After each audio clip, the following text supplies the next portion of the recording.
Hello there, and welcome to the email marketing presentation for how email marketing can positively impact your business. We're going to discuss the impact to your business along with trends for email marketing in 2021. I'm Audra Gerger, and I am a marketing strategist with 4QR Business Solutions. So let me talk to you about a myth that people have regarding email marketing. And that myth is that email marketing is dead, and it's just not true. It's not dead. Look at this statistic by Content Marketing Institute. In 2019, just before the pandemic, 87% of marketers use email marketing to disseminate their content. Email is the third most popular distribution channel, just behind social media at 91% and behind the company website or blog at 89%. So if you see, there's not much of a difference there, 87%, 89%, 91%, really all legitimate ways of marketing your business. In fact, B2B Magazine says 59% of B2B marketers say email is their most effective channel for generating revenue. That's a pretty high amount, 59%, to indicate that business to business, that's how they're doing most of their revenue is sending out emails. And I know that from my own experience. One of the best ways for me to get in front of clients is to send an email out. One of the things that I've found over the years that email is really good at is connecting with those clients that you haven't seen in a while because maybe you're not doing any work for them. I know for me as a marketer, sometimes I do websites and that's all somebody wants me to do. It might be another 6 months to a year or more that I'll have communication with a client about their website in order to update it or to redesign a website.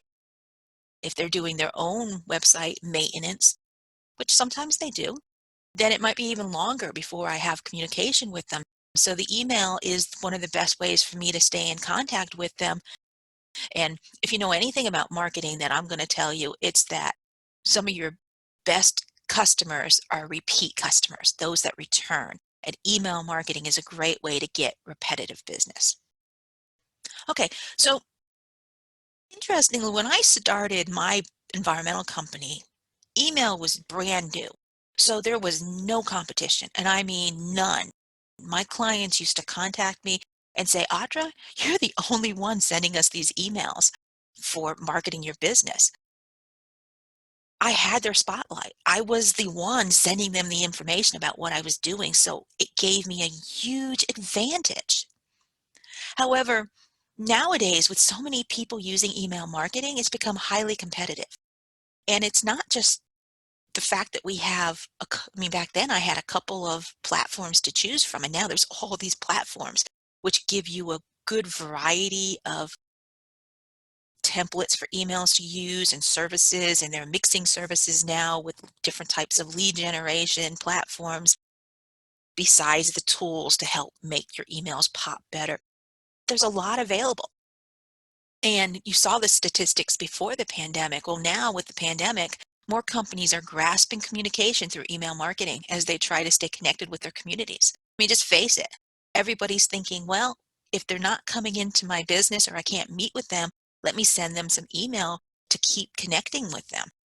It's not just a brochure anymore. It's information to help take place for some of those meetings that you just don't have the ability to do anymore. HubSpot came up with this statistic. Email marketers are sending 27% more emails than they did pre-coronavirus.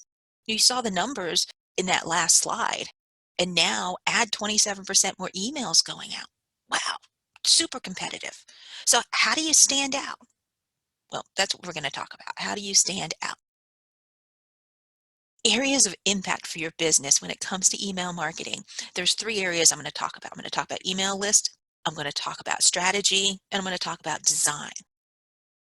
And keep in mind that your email is bringing the community to you.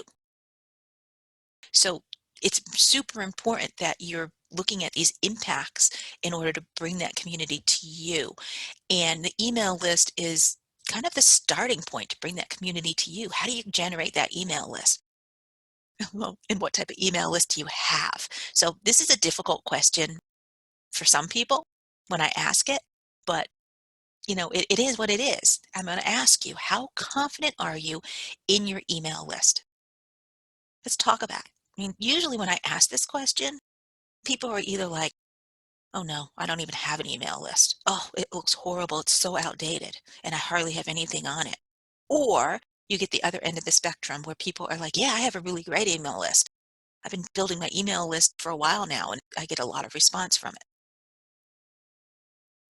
Think of it. You could do everything right with creating or sending your email campaign, but if you don't have the list that represents your target audience, you won't have the impact in your business. It's just the way it is. I mean, you have to get in front of your target audience because if you're not getting in front of your target audience, you're not going to have the impact you want. And isn't that why you really do email marketing? Is because you want your business to grow? How do you get your target audience on your email list? Well, that's what we're going to talk about, building a good email list. And to start, you want to think about reviewing your current list and reviewing it regularly to make sure it represents your target audience.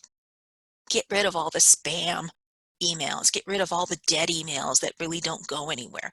Get rid of those people that you haven't talked to or heard of and they're never going to do business with you. I know for years when I used to go to networking events, I relied on those business cards to be able to get my email list together. And I've started to realize that a lot of those people I was never going to do business with. They weren't even going to refer me business because I didn't really know them. It wasn't the right target audience. I started with my clients. They were the right target audience. And think of it. Your email list is critical for effective email marketing. The next thing is segmenting those lists, putting those lists into segments that are most associated so that you can help to personalize your emails for those people with their interests. What are their interests like and how can you separate those lists? So think about how you can do segmented lists in your business based on maybe a type of market segments. Maybe you've got a whole list from a conference, events. That could be a whole separate list. What's nice about that is you can actually provide some personalization. For example, with a segmented list, you can send an email to people you went to a conference with and say, hey, I'm glad to have met you at the conference. Let's stay connected. Or if it's an annual conference, you can then send them an email right before the next conference saying, hey, I met you last year, or I saw you last year at the conference. I'm getting ready to go again this year at this day. I'm hoping to connect with you and get together. Something like that. Perfect for building your list and then sending them something that connects even further for personalization. So, one of the biggest trends in 2021 is actually using landing pages. So, to capture your email subscribers with landing pages, the pages themselves, you can have multiple landing pages for a lot of different market segments that you work with. But it's really crucial to have a subscription where people can subscribe to certain areas.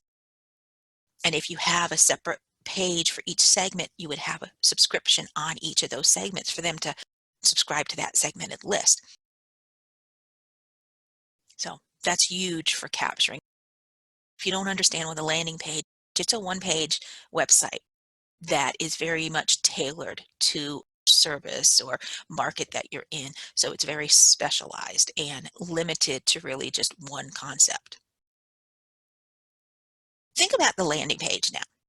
And a lot of companies, especially big companies, are sending out these welcome emails once people sign up for their website through a landing page. Or maybe you're signing up people as they become new clients. You've got a system where you're adding in their emails. Generating a welcome email immediately after they sign up is incredibly effective. Matter of fact, this statistic I really love from WordStream. On average, 320% more revenue is attributed to welcome emails on a per email basis compared to other promotional emails. 320%. That's huge. Who can use more revenue, especially 320% more revenue? Sure, I want that. Before I move on, when you're adding a welcome email, include a double opt in. So if they've signed up for your email by giving your email in a landing page, then you send out a welcome email. In your welcome email, ask them to verify their sign up. This will help to build more trust with you, to get better emails, and help to further reduce the spam that comes in with some of these email subscriptions. So moving along, include personalization. This is going to be a huge trend, and we're already seeing it. When you look at your inbox, you might be seeing an email that says, "Hi Jane," or "Hi Bob," with the subject line, "Our sale starts Saturday," or "We just published a new book." But the "hi," "hello," "hey," that's a personalization. That's right in that subject line. And emails with personalized subject lines generate 50% higher open rates. I know it gets me every time. I see the "hi" and I want to click on it. It just happens because I see that personalization and I automatically in my mind, it triggers me to open up and see what's going on. How can you personalize some of your emails? Well, think about tailoring messages and promotions to people that are on certain segmented lists that are specific to those interests. Recommend products and content based on those audience segments or as an individual. When we think about those that are shopping online, if they're buying a product, you now have their email and you've seen what they've bought. So now you can trigger emails that might have similar content and send them an email saying, "Hey, thank you for buying this. By the way, we also have this that a lot of people that bought what you bought buy." Or sending an email that might have a recommendation of how to use that product or service or something of that nature. So that's a great personalization. And it also helps to trigger emails based on behavior. So when we think of like shopping with an empty shopping cart, your personalized email can be sent to that person saying, "Hey, I saw that you were ready to buy this, but the sale didn't go through. Complete the sale. Click here." Whatever you want to do on that. It's a great way of getting people to convert. And email is all about converting. Optimize with artificial intelligence. This is another way in which we can improve how we're emailing people. Everything in 2021 is really moving toward converting that sale, getting that email to work more for you in that conversion process. Artificial intelligence, or AI, removes a tremendous amount of guesswork from the email marketing process. So as a result, AI email technology can analyze subject lines, help you to send emails at better times, and create better content and copy that's more effective for your emails. Think about artificial intelligence as helping you to decide where to place people on certain segmented lists. It can make a recommendation based on habits.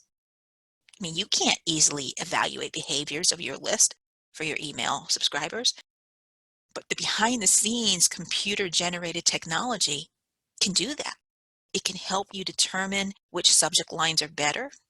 Perhaps you've seen the A/B testing, where you send one subject line to part of your list and another subject line to another part of your list and see which one is better. That's artificial intelligence evaluating your content for better subject lines. Effective outreach is also a good thing for artificial intelligence because it's helping you analyze your open rates and your send times and giving that information where you can't easily calculate it. I love this trend.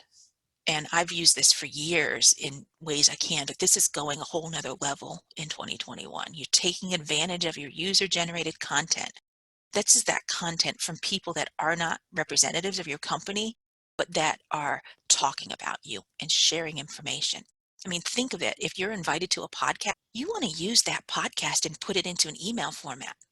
If somebody's doing a review that talks about how tremendous your product is, boom, you've got content that's free that they just gave you that you can share and you can include that in your email. Something that they did as a recommendation helps to show customer loyalty and branding.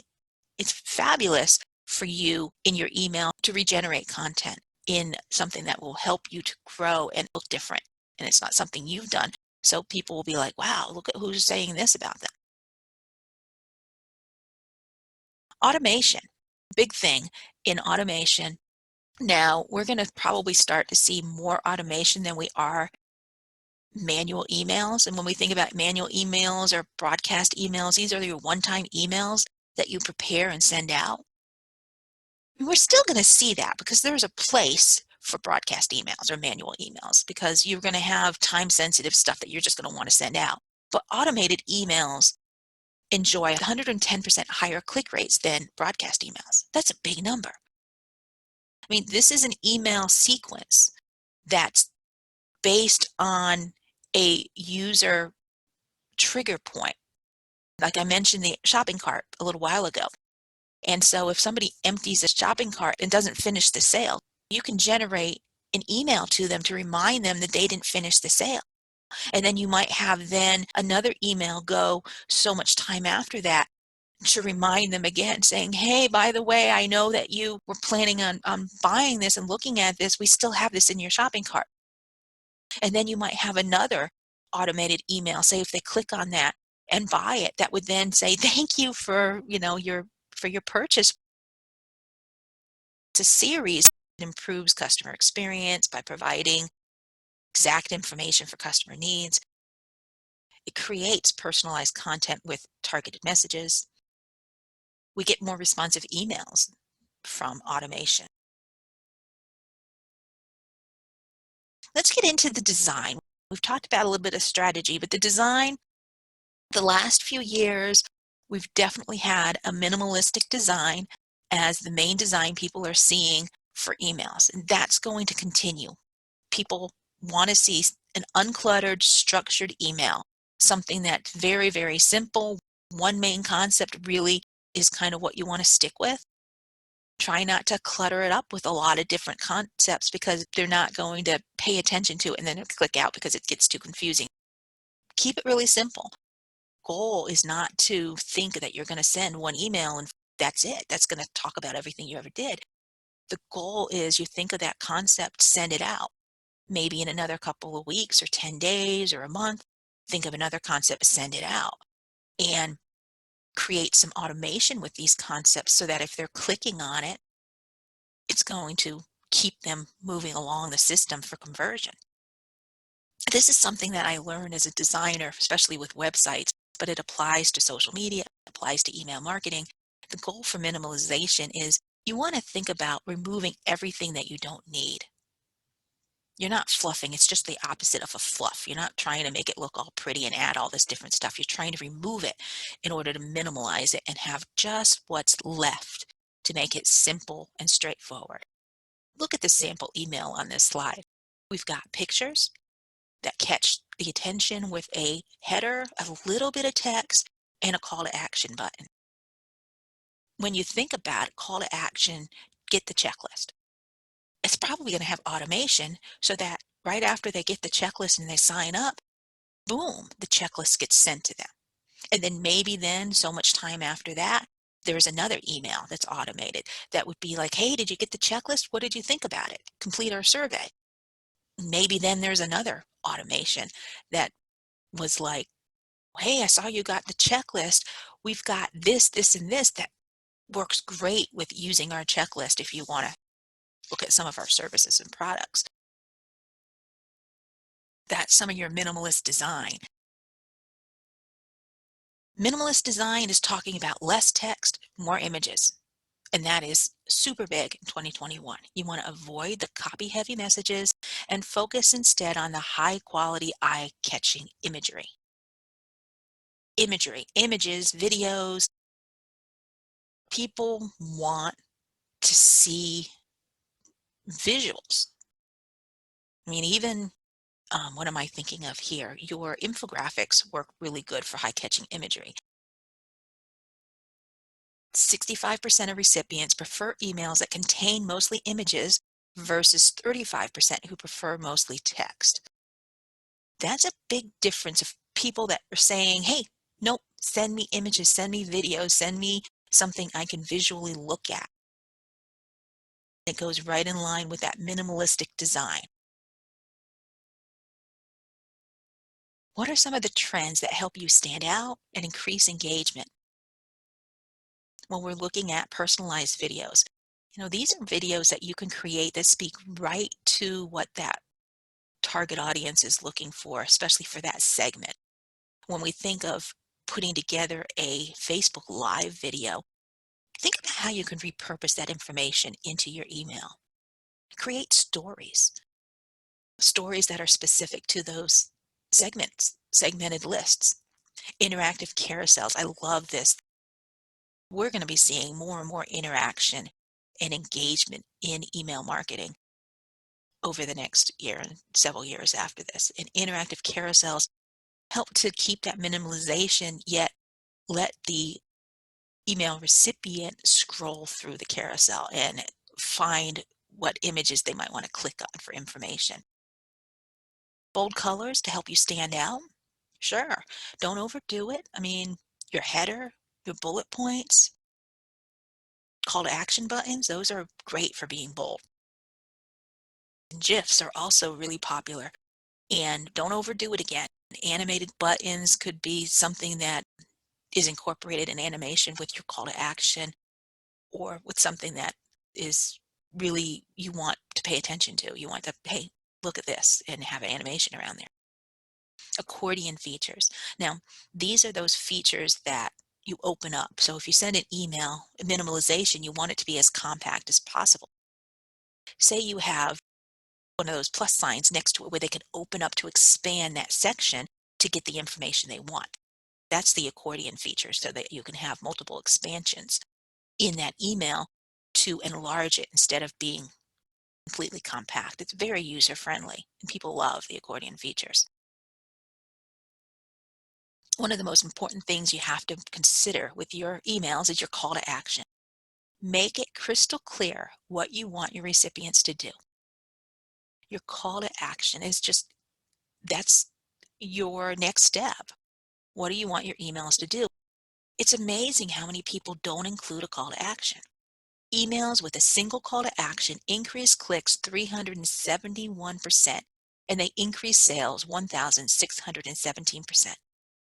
Can you imagine that? More clicks, 371% more clicks to your email, and over 1,000% of sales? Wow, that's powerful. That's what a call to action is. It creates power. People are going to open up your email because they're interested. And if there's no call to action and they read it, oh, okay, I'll have to look back into this. They never do. It just doesn't happen. There's no such thing as going back to an email. People are inundated with emails. So they're ready to delete and get rid of as many emails as possible. Very rarely do they really go back to an email, especially if it's a email marketing email. Call to action is just amazingly important. The other thing is you want to stay competitive. And I know I just said that everybody after the pandemic is wanting to send email marketing to help boost their sales. And unfortunately, there's no silver bullet for the best email to send. You have to try and test various methods and trends to get it right. Email list might be different. You might have to try and send something at different times or work with different ways to change your subject header and change your emails in order to get it down to being, as minimal as possible. And that's fine. I mean, there's nothing wrong with sending information, content, especially a few different ways. Matter of fact, that's usually what's recommended with people. Send what information you have until you get it to be really just what you want. And what you want, real personalization, that's creating those connections. You also want a functional yet plain and simple email. That's really special. That's the email that's going to get the results you want, that's going to create that impact you want. Let me recap really quickly on what we just talked about. You're going to grow your email list with landing pages. You're going to use personalization. You want to send a welcome email as quickly as possible after someone signs up an email and increase automation with that. Test what works with artificial intelligence tools. Share user-generated content. Keep your minimalist designs. Use less text, more images. Look for ways to increase interaction with those emails. Be creative with your trends and add a call to action. That's the recap. If you've got any more email marketing questions specific to your business, request a complimentary session from me. I do both strategy and creative marketing, so strategic and creative marketing through 4QR Business Solutions, and make sure to follow me on Facebook as well as like this video. Thank you for joining me and have a great day.